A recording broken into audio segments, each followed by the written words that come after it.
Welcome to the Slop Temple. We pray this video helps. You'll begin by making sure you're signed into the right Teams account and that calendar is enabled. This prevents invite failures.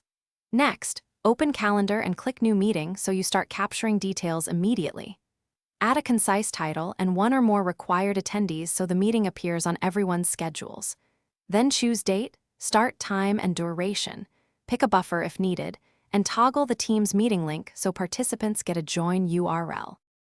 Once done with the basics, use the scheduling assistant to compare calendars and pick the optimal slot. This avoids back and forth. Make sure to choose a channel if the meeting is for a team so context and files are centralized, or mark invitees optional when attendance is flexible.